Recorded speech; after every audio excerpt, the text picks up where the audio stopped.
Hello everyone, welcome back to our channel live dream education. ఈ వీడియోలో ఒక చిన్న ఇన్ఫర్మేషన్ అండి. టీచింగ్ పోస్టులకు సంబంధించి గెస్ట్ ఫ్యాకల్టీ పార్ట్ టైమ్ జాబ్స్కి సంబంధించినటువంటి నోటిఫికేషన్ ఈ వీడియోలో డిస్కస్ చేద్దాము, చెప్తాను వినండి.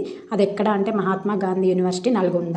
ఓకే, నల్గొండలో మహాత్మా గాంధీ యూనివర్సిటీలో ఎల్లారెడ్డిగూడెం ఏరియా పేరు వచ్చేసి నల్గొండలో లెక్చరర్ పోస్టులు guest faculty or part time basis పైన లెక్చరర్ జాబ్స్ అయితే వేకెన్సీ ఉన్నాయి. దాని గురించి డీటెయిల్స్ ఇప్పుడు ఈ వీడియోలో చూద్దాము.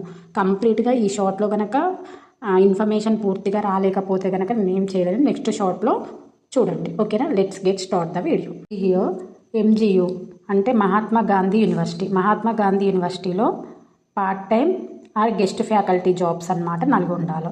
ఓకేనా, ఇక్కడ వచ్చేసి టోటల్ వేకెన్సీస్ 14 ఉన్నాయి. ఆ సబ్జెక్ట్స్ ఏంటి అని చూసినట్లయితే యూనివర్సిటీ కదా, యూనివర్సిటీ కాబట్టి ఇక్కడ పీజీ వాళ్ళకు బోధించాలి అన్నమాట. ఓకేనా, ఆ సబ్జెక్ట్స్ ఏమేంటి అంటే ఎంఏ సైకాలజీ 3 పోస్టులు ఉన్నాయి, ఎంఏ ఎకనామిక్స్లో 1 పోస్ట్, ఎంఏ ఇంగ్లీష్లో 2 పోస్టులు, ఎంఏ హిస్టరీ అండ్ టూరిజంలో 1 post, BTech computer science and ఇంజనీరింగ్లో 3 పోస్టులు, ఎంబీఏ జనరల్లో 1 పోస్ట్, ఎంబీఏ టీటీఎంలో 2 పోస్టులు, ఎంబీఏ ఇంటిగ్రేటెడ్లో 1 పోస్ట్. ఓవరాల్గా ఈ విధంగా 14 పోస్టులు అయితే ఉన్నాయి. ఇది కంప్లీట్ ఇన్ఫర్మేషన్ అనమాట, ఎన్ని పోస్టులు ఉన్నాయి అని చెప్పేసి. ఓకేనా, ఇప్పుడు దీనికి అప్లికేషన్ లాస్ట్ డేట్ వచ్చేసి December 28, 2024కి లాస్ట్ డేట్ అనమాట. ఓకేనా, అయితే ఇక్కడ ఈ ఎంజీయూకి సంబంధించినటువంటి పార్ట్ టైం లెక్చరర్స్లో మనం పోస్టులు చూసాం కదా. ఈ లాస్ట్ డేట్ December 28కి అని చెప్పాను కదా.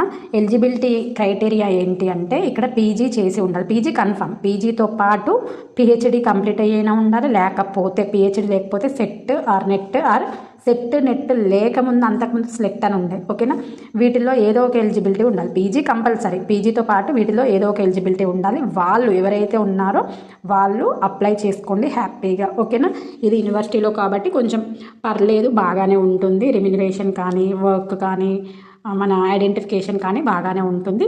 ఒకవేళ మీరు ఈ సంబంధిత సబ్జెక్ట్లో పీజీ చేసి ఉండి ఎవరైతే సెట్ నెట్ క్వాలిఫై అయి ఉన్నారో, లేకపోతే స్లిట్ క్వాలిఫై అయి ఉన్నారో, లేకపోతే పిహెచ్డి చేసి ఉన్నారో, ఎవరైతే టీచర్ జాబ్స్ కోసం వెయిట్ చేస్తున్నారో వాళ్ళైతే అప్లై చేసేసుకోండి. ఓకేనా, ఫర్దర్ ఇన్ఫర్మేషన్ నెక్స్ట్ వీడియోలో చూద్దాం. Thanks for watching.